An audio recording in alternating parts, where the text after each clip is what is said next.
Business as Unusual is a thought-provoking podcast that explores the innovative strategies, disruptive ideas, and unconventional practices driving successful leaders and companies in the ever-evolving world of modern business.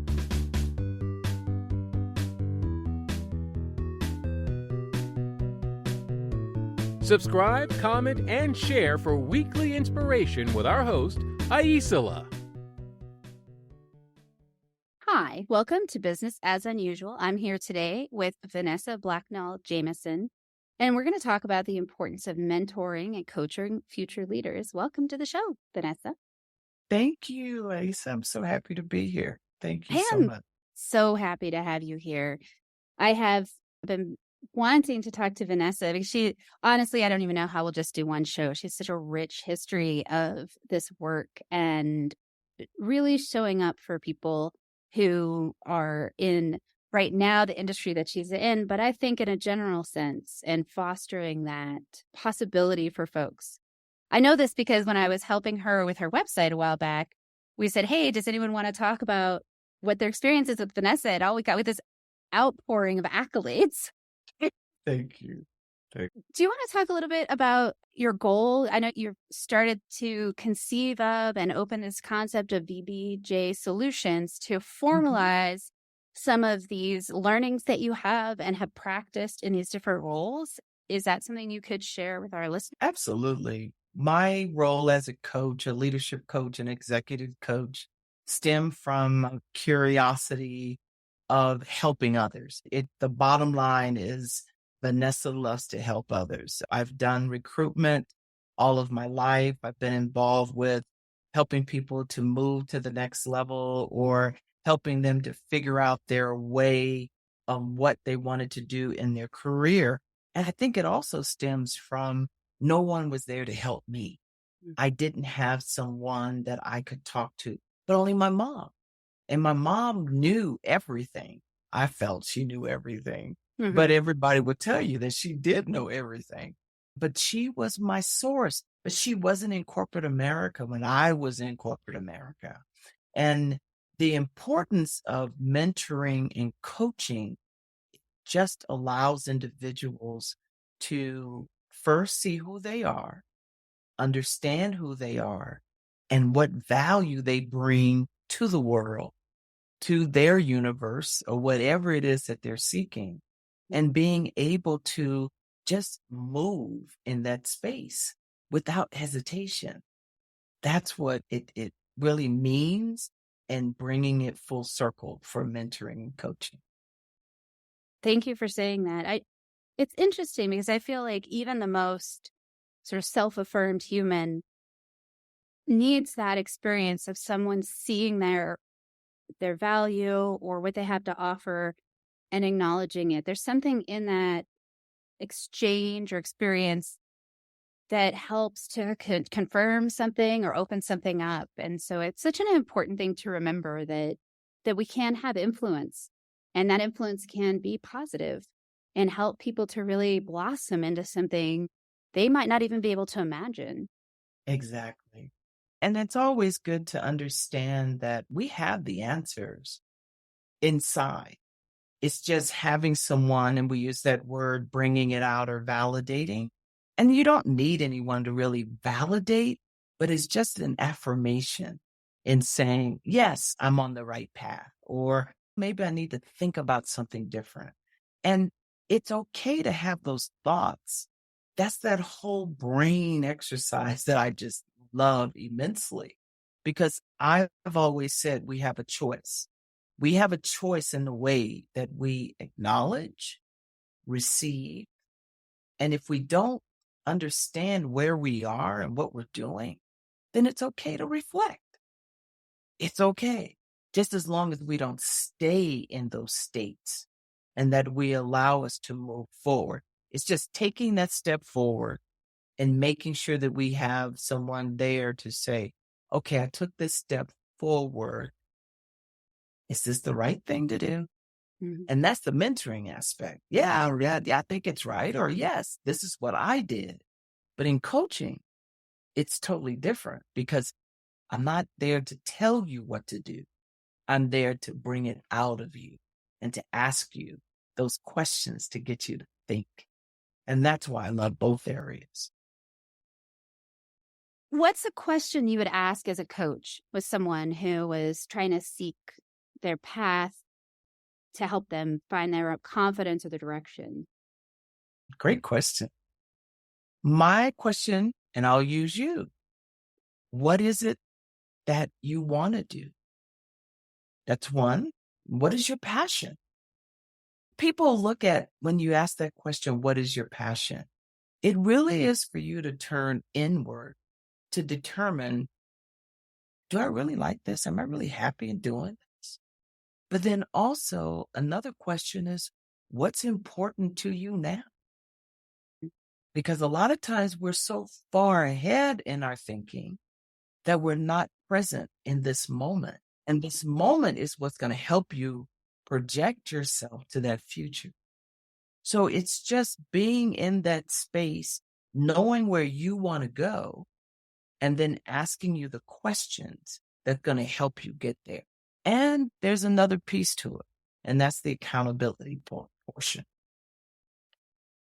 We all need somebody to help us be accountable, to say that when we say we're going to do something, we're going to do it. So let's check in another week or two. Where are you? Now, I've had a lot of clients that have started the process with me, and they think that I'm upset that they didn't follow up or follow through or didn't come back, because a lot of times they don't come back for the next session because they feel like they have failed or they've done something, and they don't realize this is just another way for you to be accountable to yourself. And if you don't need it, you don't need it, and it's okay. It's okay.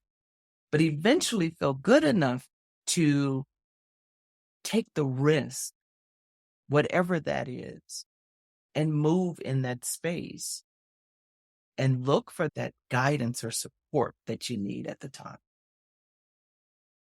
Yeah, I do feel also that one of the things that we have to combat is this assumption that we're supposed to know things. And that there's an acknowledgement when you look to a mentor or a coach, there is an acknowledgement that nobody actually knows everything. And that's actually okay. It's just that everybody needs that at some time. I'll tell you, whenever I've hired a coach or a therapist, one of the questions I ask them is, do they have someone they go to? And if they don't say that they have someone, I don't need to know their personal business, but if they don't have someone they go to, I don't want to work with them, because that tells me they think they have all the answers, or they think they're supposed to, and they're not willing to lean on someone. And it doesn't have to be a therapist, but they just have to have someone they go to for that. And if they're like, no, I just do it all myself, I'm like, we're not a good fit, because I know that's not for me. I want someone who's actually aware that we're all in it together on some level. And that's the importance. Yeah, that's, no, sorry to interrupt you, but no, please do. No, that's the importance. I have a mentor coach.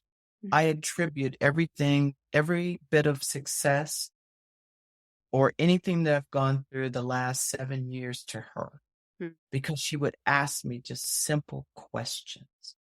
What do you want? Where do you want to be? How are you going to get there? So what are we going to do? Is this really you? Yeah. Whoa. Okay. Yeah. So that, you're absolutely correct. We have to have someone in our lives in order to be productive, I think, and to be authentic. That's the word I'm looking for. Yeah, to be really authentic in who we are, because we all need a little bit of push, a little bit of validation. And a lot of people say, oh, you don't need to be validated. That is true. You don't. But validation comes in different forms, different fashion.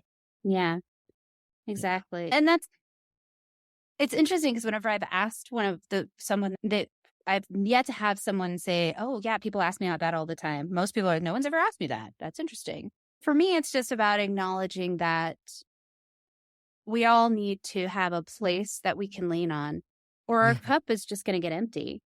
And a place to double check our assumptions or our blind spots, because we all have such different experiences.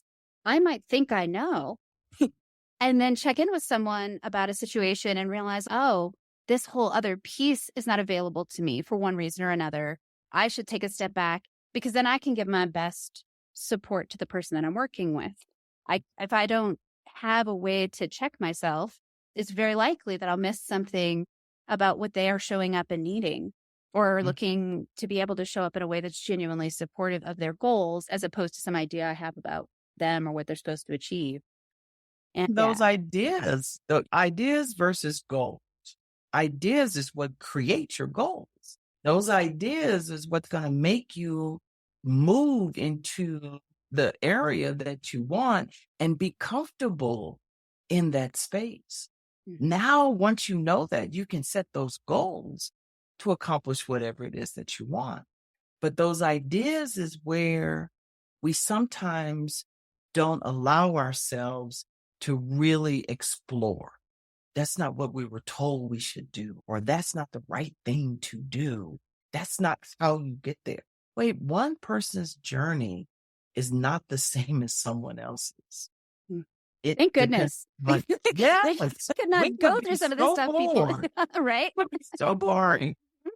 But the reality in this is, for me, and I say and I emphasize for me, that again, I can't walk in your shoes. You can't walk in my shoes.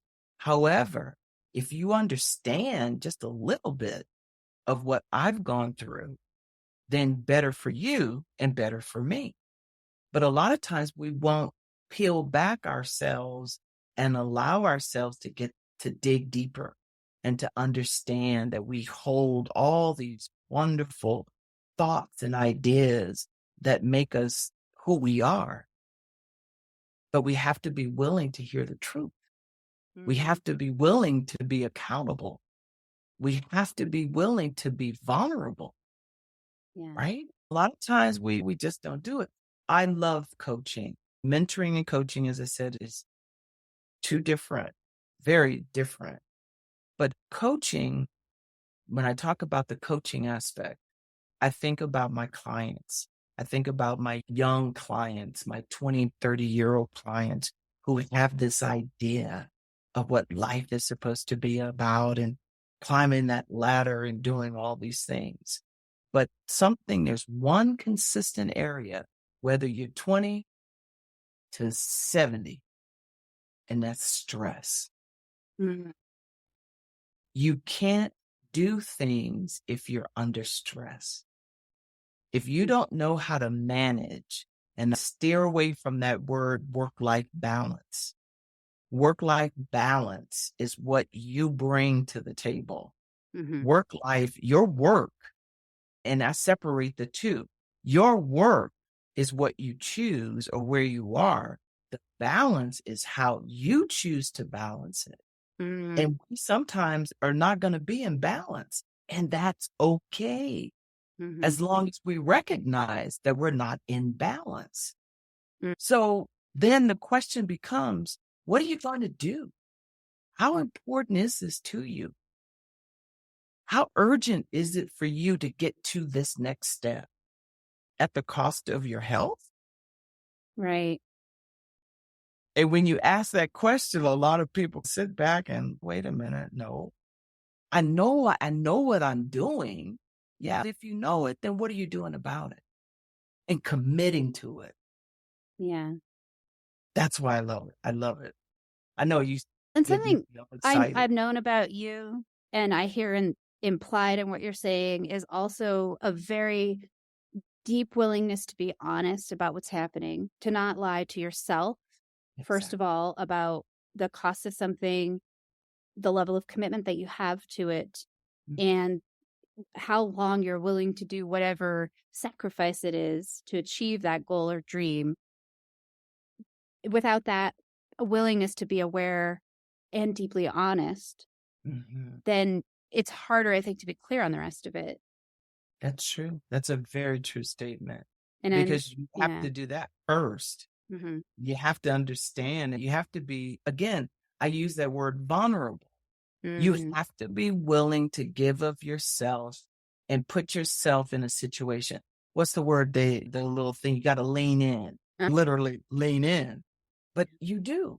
You have to be willing to just do something different, getting out of your comfort zone and being able to say, I need somebody to talk to. Yeah. Now, depends upon what it is, because I am not a therapist.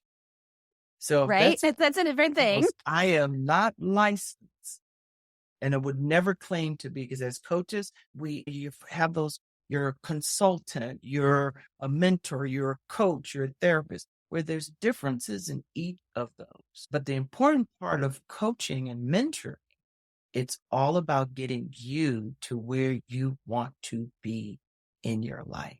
And therapy is the same way too.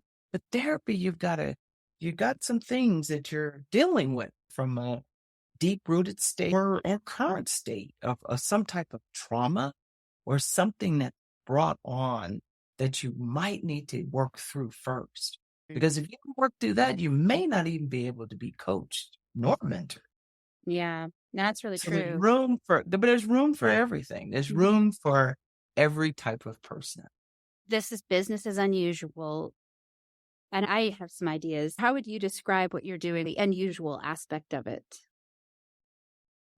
Unusual Or the aspect, unique aspect. That might be a better word. the unique aspect of coaching and mentoring. But yeah, I feel, like I said, like I have some sense of what I perceive as that, but I'm curious, when you think about it for yourself, how do you think of the distinction of what you're doing? Is it the people that you work with? Is it the types of questions? Is there something about how you're doing your work with people that you really feel that sense of, this is the expression of Vanessa Blacknall-Jamison's wisdom, awareness, and years of experience? No one else is going to have that flavor. That flavor. Yeah. Okay. So I think the uniqueness comes from being a person of the world. And when I say that, I have been a lot of places. Sound like a song now, so let me be careful. But I've been a lot of places. I've seen a lot of things. I've done a lot of things. There's things that I do not have regrets over, but there's some things that I would do differently. And there are definitely some things that I would move forward with.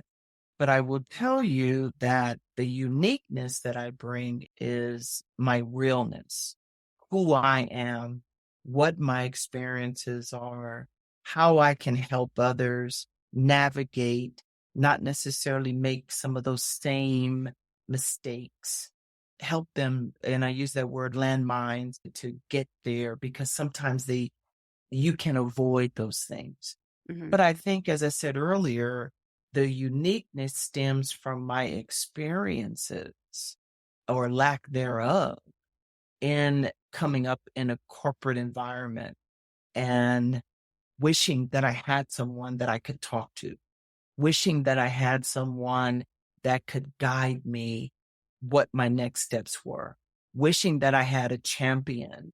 I thought I had a few champions, but they wind up not being the champions that I thought they would be. Yeah. So that drive, that uniqueness comes from those experiences and me wanting to share that and helping others get to where they can be. And again, missing some of those landmines and doing some of those things. But as a Black woman doing this and working in this space, my uniqueness comes from, again, those experiences that I have. So it doesn't matter. And I say, as a Black woman, that's important to recognize, because my experiences may be different, yet I still understand, and probably more so than most. I think that's true. Yeah. That it's a matter of survival. As a Black Correct. woman, you're required, unfortunately, to be aware of the impact and the possible repercussions, which can be very extreme. And because of that, I'm not saying this is a good thing, but the end result is that your awareness and intuitiveness around a lot of situations is highly developed. Uh-huh. It's why though people say listen to Black women. It's yeah, no, because they know how to read the room in a way that nobody else has to. Sensitive. And again, we use the term, and it's so important to say this because when I have a curious look on my face, that's interpreted as me being angry. Yeah. When I'm displaying emotion, that's determined as being weak, or there's an issue, or there's a problem. And wait a minute, if someone else reacted this way, I wouldn't have these perceptions that Yeah. are there. So yes, we are not, and I use that word ultra sensitive, but that not in that way. Our awareness is heightened. Mhm. So take advantage of that and understand that the advice or the recommendations that are given are coming purely from a place of experience, of protection, and understanding that just trying to get you to the next place or to the next level. That's where it comes from. And take a chance, because the differences that we have, I think, make us better people. Not think, I know it does. Now I'm right there with you. Tell me if you can think of something, advice that you've received that it's changed the way you think about something you do. I think one of some advice that I received a long time ago was be in the moment, be present, and be in the moment. And that comes from my coaching. When I started my coaching training in 2014, 2013. And that's harder. That's easy said and harder to do. So being in the moment and really understanding what active listening means, that is the best advice that I received and been the hardest to develop over the years. Because we all are problem solvers. We all know, we all think that we have the answer. And a lot of times we really don't. We have the answer that we think is right for us, but it may not be right for you. So how can I tell you what to do without first really knowing who you are and where you're going? Yeah. But I need to be present with you so that you know that I am fully engaged and I'm fully listening to what you're saying and what your needs are at that time. So yeah, I think that's probably one of the best advice that I've received in this arena. That's great advice. And I feel like most very wise, insightful advice is like that. It's very simple to understand, and it requires a lifetime to learn how to implement. And once again, I go back to what we were talking about a little bit beforehand, just that's okay. It's okay if it takes time. I lean into that quote from Maya Angelou all the time, which is do what you know until you know Yeah. better and then do better. And I Yeah. just feel like that's such a powerful example of the same kind of thing. Like, all right, I did this. And now I'm like, oops. Yeah. And I can sit here and I can live into this idea of the past and guilt, but all that does is take up my energy. It does nothing. It does nothing for making things move forward. It does nothing for my own dreams. It has nothing, if I harmed someone, is nothing to fix that. Like that's all it does is it can feel like an action, but it's just a waste of energy. And I think I'm so glad you ended on that, because I was going to go back to that. That to me is one of the most profound things, is that energy.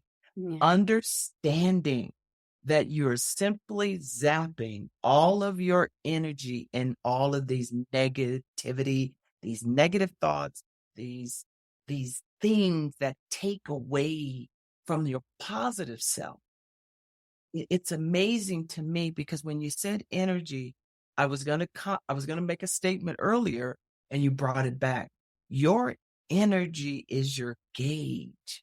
And learning about the introverts and the extroverts. We all know that. But I remember one of my bosses used to tell me, V, I'm an introvert and I would never have known it. But he says, when I have to go to my room, I go to my room to recharge. I have to be able to get my energy and everything back. And I did not realize that because I'm an extrovert. So I'm going to go. But then I've realized that the older I get too, my energy becomes my lifeline. If I don't have that energy to really communicate and talk, I'm not going to do a good job. Mm. So thank you for that. That is so important for us to remember as well.